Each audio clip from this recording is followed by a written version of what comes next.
Special Weapons Police and detectives descended on the Karua Jetty van village early this morning. The shootings happened at 2 a.m. during a barbecue near the victim's caravan. It's alleged a man approached the group, an argument developed and a .22 semi-automatic rifle was produced. The man fired 3 rounds from a .22 semi-automatic rifle at a man and 2 rounds into another man, and he left the scene. Any idea what the argument arose from? No, we don't know at this stage. 19-year-old Glenn David Smith was wounded in the shoulder. He's in Royal Newcastle Hospital in a satisfactory condition. 21-year-old Paul Lewis was hit 3 times in the body. His condition is serious. Police were told the gunman left in a small motorboat after the shooting. A Polair chopper was called in to assist the manhunt. Shortly after 7 o'clock, police arrested 20-year-old Karua oyster farmer Guy Raymond Davis. He was taken to the scene of the shootings where he spent about half an hour with detectives. Shortly later, he was transferred to Raymond Terrace Police Station and charged with 2 counts of attempted murder. Police believe they have located the rifle, but so far a weapon hasn't been recovered. A team of divers from Sydney will begin a search of the river tomorrow morning. I'm Tom Hilston for NBN News.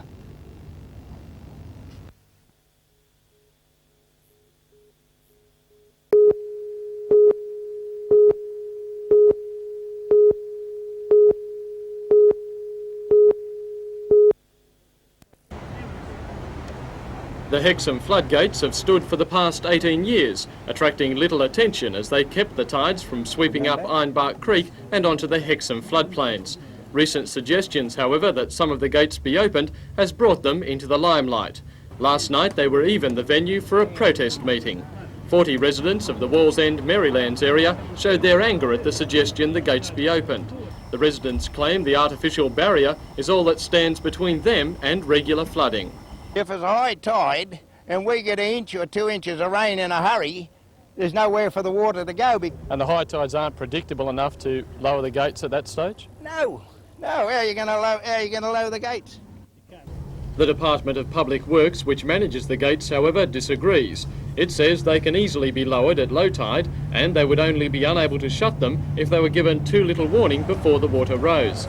According to Brian Gilligan, director of the Shortland Wetlands Centre, the gates could be closed when particularly high tides were expected, thereby avoiding any chance of flooding. Well, I don't claim to be an expert on these matters, but I do defer to the Public Works Department, and their EIS back in 1972 concluded that it wouldn't be a problem.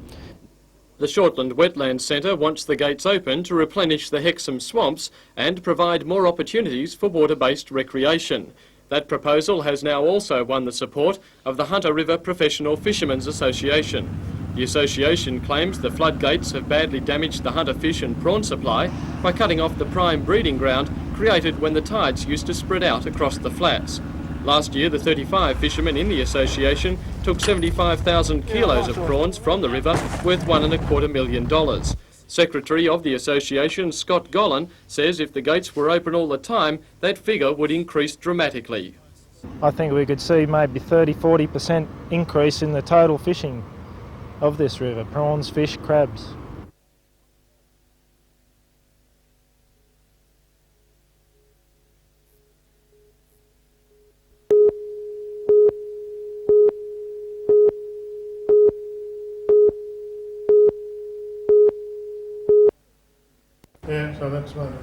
A solo rider champions one of the most outstanding results of the show, 4 trophies for its 1984 Pinot Chardonnay.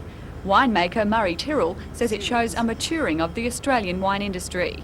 We're now proving to the world that we can make wine as well as anywhere else in the world, and I think that this is further proof that we are excelling in quality. In another success story, Mount Pleasant was awarded 2 major trophies for its 1982 Semillon, a variety winemaker Philip Ryan says has been grossly underrated.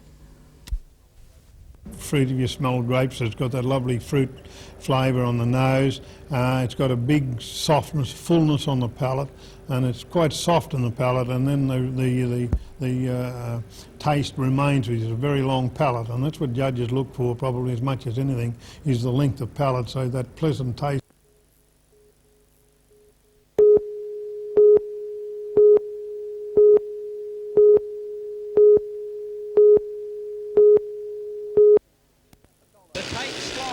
A solo rider champions challenge will be one of the highlights, featuring Australian short circuit champion Mick Powell and his teammate Tony Rose, the Queensland champion.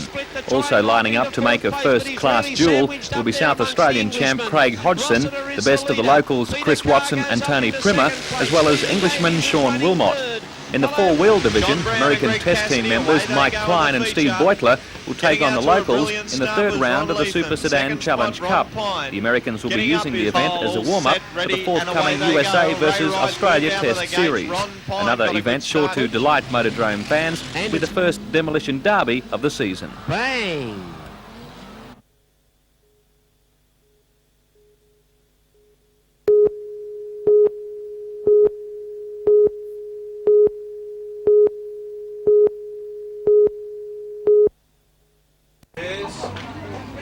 This one here depicts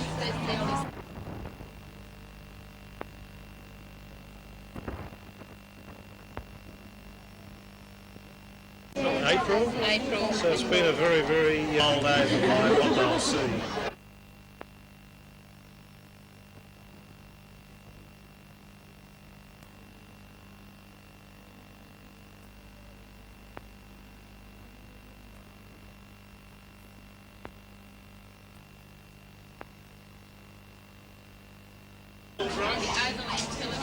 Yes. This one here depicts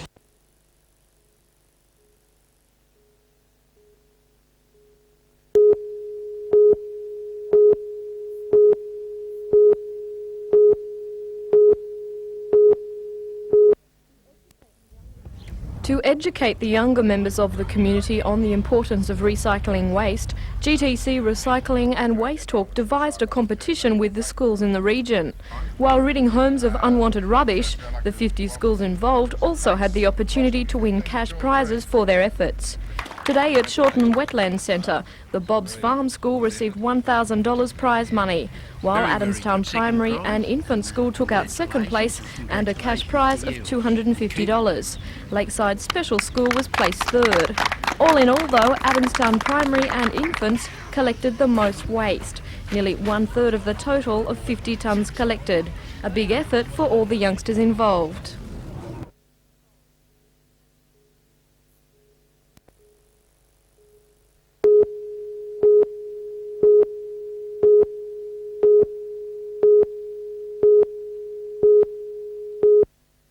Take 12 months out and go overseas, live with a family overseas, become a part of that community, get to know the culture, the language if it's a different language. It's average, ordinary families that are willing to open their doors to an exchange student, to take them into their home for the 12 months, but mostly to take them in as part of their family, not to treat them as a guest, but let them become a part of their family, learn to do the chores, make the bed, do the meals, go to school, become a real part of the family. They call their host mum and dad, and they really become like a second family for the student.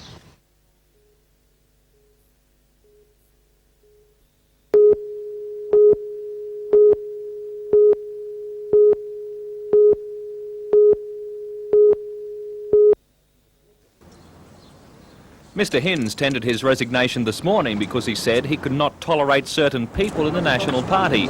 He declined to name just who he meant and also denied there was any conflict of interest between his business deals and his former portfolios of racing, local government and main roads. In his appearance before the inquiry, Mr Hinds made allegations against Queensland National Party President Sir Robert Sparks concerning political donations. He also criticised the zonal electoral system and revealed generous business and personal loans from developers. This afternoon, the National Party denied it had forced the resignation of Don Lane, but did imply Mr Hinds would have been suspended if he had not resigned. I agree. I think you can make your own judgment, Lane, in relation to that matter if you look at Mr Hinds' history in recent times.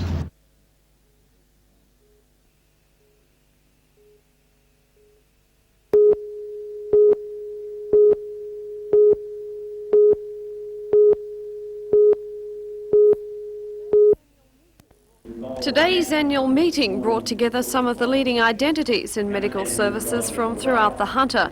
They were there to hear the second and last report of the Greater Newcastle Area Health Service. In June this year, that was changed to the Hunter Area Health Service.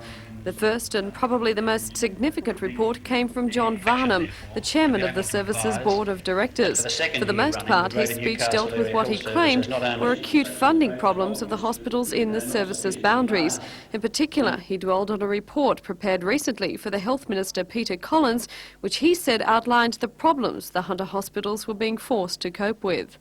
Funding to the Hunter has declined as a proportion of state funding despite increasing population share, establishment of a medical school and development of referral services. Cost per average bed is well below the state average for both acute hospitals and Schedule 5 hospitals. Average staffing per adjusted bed day is lower than the state average for nursing, medical support and administrative services. And he said the situation does not appear likely to improve.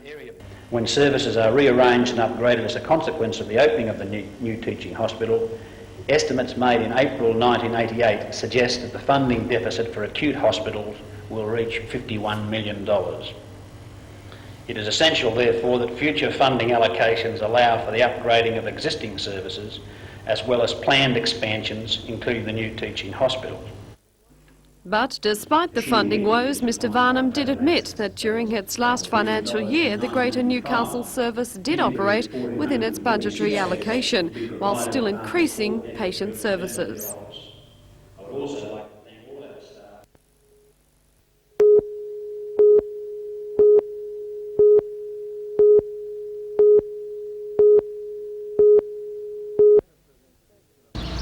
The Minister's inspection of Hamilton Police Station was at the invitation of member for Newcastle, George Keegan. The lockup was a one-man station at the turn of the century. Now more than 30 policemen and women share the building. There's only one toilet for 7 women staff and one shower for everyone, accessible only via the male toilets. The men's change room is also the only way through to the meal room. Mr Pickering sympathised. Well, it's like many police stations in New South Wales, it's inadequate, particularly when you consider female officers are having to share the ablution block with the male officers. That's a totally unacceptable situation. With 1,400 officers joining the New South Wales Police Force in the next 4 years, station facilities are becoming a pressing problem. Mr Pickering believes the solution rests in combining facilities with other emergency services.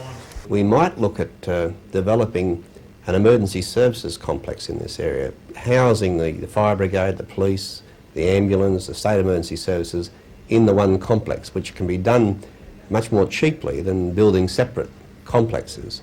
So we might look to sell off some of the facilities that exist in the Newcastle area and build one central decent complex, probably in the Broadmeadow area, I suspect. The facility is still little more than a distant $10 million possibility. In the meantime, police officers continue working in substandard buildings. A $20,000 grant for repairs has been allocated, but the Police Association says that isn't enough. $20,000, if they spend it, would probably not even cover the roof. The roof does leak, and I would doubt very much whether $20,000 is any more than just the facelift, really. I notice you've got ratsack around. Yes, the rats seem to take a liking to it. In nearby Islington, the Minister was giving police stations away. The old lockup was to have been sold to gain revenue for the police department. Instead, it will become a museum and resource centre for the Awabakal Co-op. The Minister signed a peppercorn lease agreement with Co-op Chairman Ron Gordon before exchanging gifts. A plaque for Mr Gordon, a boomerang and nulla nulla for Mr Pickering. The museum will house priceless artefacts from the Hunter region returned to the Awabakal people by the Australian Museum. They'll be stored in the ideal conditions of the station's prison cell, an irony appreciated by the new tenants. Given the current climate with the inquiries into deaths in custody of Aboriginal people, it is very ironic that we were to be given this premises by Mr Pickering. The museum believes many Aboriginal artefacts remain in the Hunter region, and they're appealing to landholders and amateur collectors to come forward with items they believe once belonged to the Awabakal people.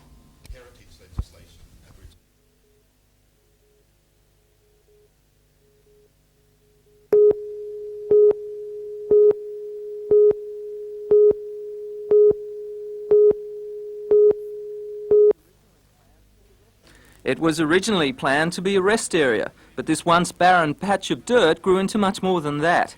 Science teacher Ron Victor, students and school workers began planting the rainforest 3.5 years ago, after a year of planning. It was around the era of the Franklin Dam and Daintree Forest controversies, and Ron thought that a hands-on experiment with the development of an actual rainforest would give his students a good idea of what the arguments were all about. Member for Lake Macquarie, Merv Hunter, officially opened the forest, passing on a book on growing trees to the school captain, Andrew James. With its watercourse, assorted ferns, wattles, staghorns and palms, the project is a credit to the school, and a book is soon to be released about this unique exercise.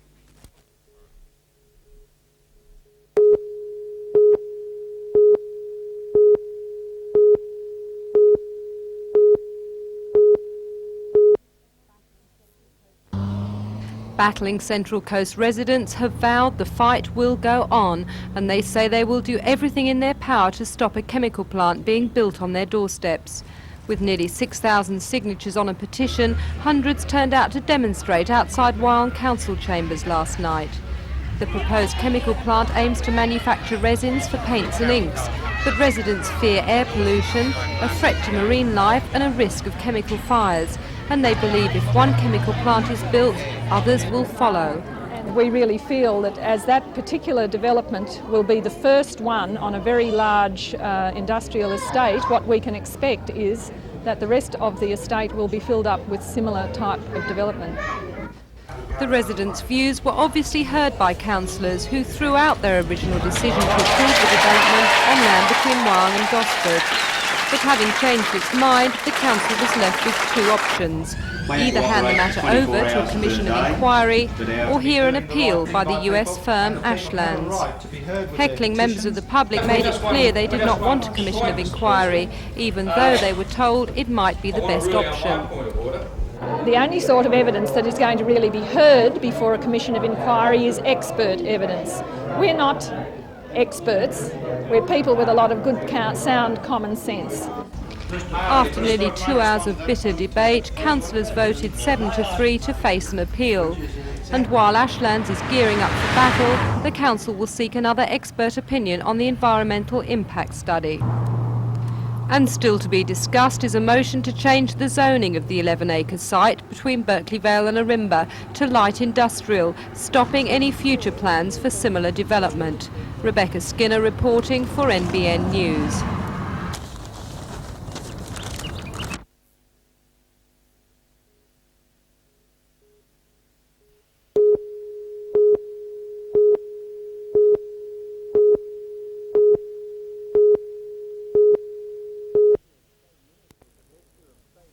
The picture of state ministers gathering in a back room of the local workers' club was just the image the opposition wants to project of a people's party.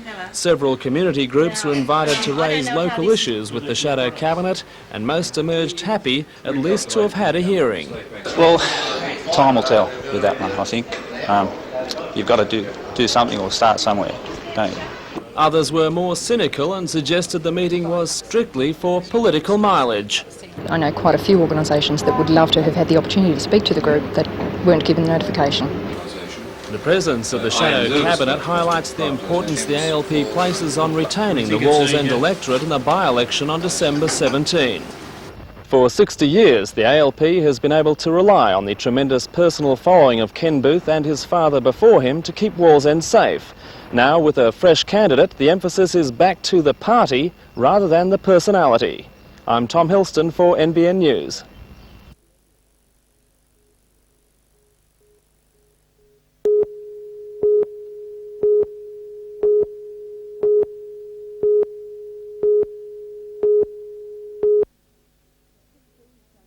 Sixteen Transport Squadron was formed in the late 1940s.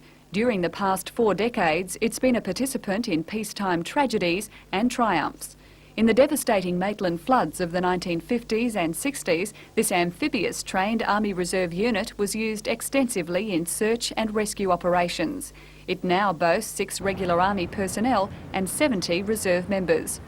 Tonight they'll take part in a ceremonial parade to mark the transfer of command from the 10th Terminal Regiment to 2nd Division, a change that spells the end of the amphibious vehicles known as Larks.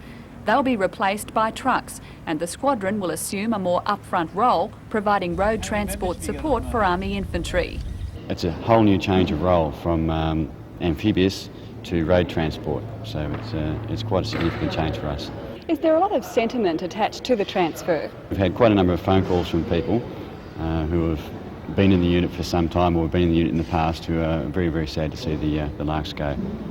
It's thought they'll go into store, with the chance they may be destined for the only remaining unit which uses them, based in Sydney. It provides support for the Australian Antarctic expeditions.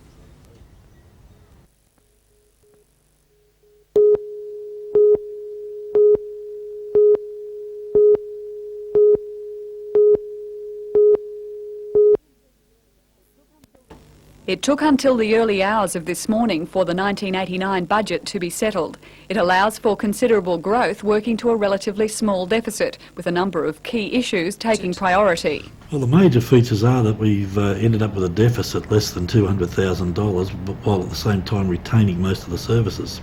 We've also been able to increase the budget for reconstruction of roads by about 17.4%.